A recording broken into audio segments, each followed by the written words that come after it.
I was working as a librarian, and she came into my room and said she was Josephine Donovan, and I almost fainted because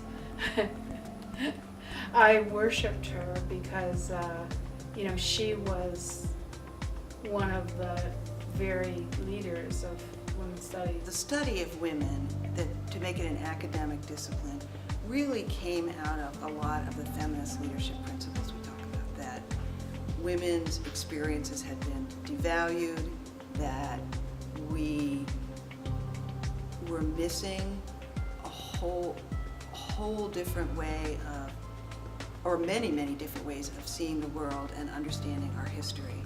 What I know is that the Women's Studies program at UNH is one of the oldest Women's Studies programs in the country, and it's one of the longest continuously running programs, because a lot of Women's Studies programs get defunded and end, or maybe then get started up a little bit later. So we are so proud. I mean, we're definitely over 30 years old, and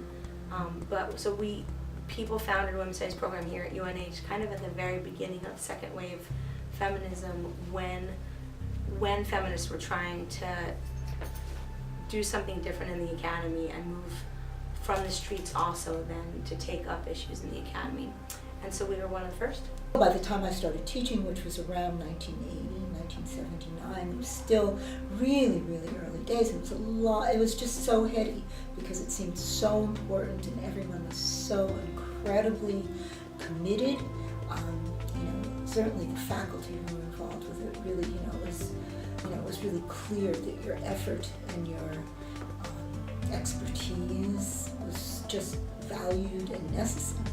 Barbara and Catherine both encouraged me to apply for a fellowship at Harvard University in the Bunting Institute. It was a proposal where I would go around the state of New Hampshire and interview women who worked primarily with other women to find out what they would like researchers to know about their work and about the women they worked with, and what they would like to see researchers doing research on with regards to women in the state. There was a young woman who'd gone out and gotten drunk and come back to her. She lived in Stoke, and she came back and was raped by one of the guys who was living in Stoke at the time. And there was a question, I love this, but there was a big question about whether she could have been raped since she was unconscious. In many of our classes, we really tried to realize the second wave slogan, the person was political. So it's not just sort of social, cultural, political issues out there, but it's also people's personal experiences matter. First, really kind of look inside and value who you are as a person. It's very important for us to make students feel empowered and to make them feel like they're a part of the program.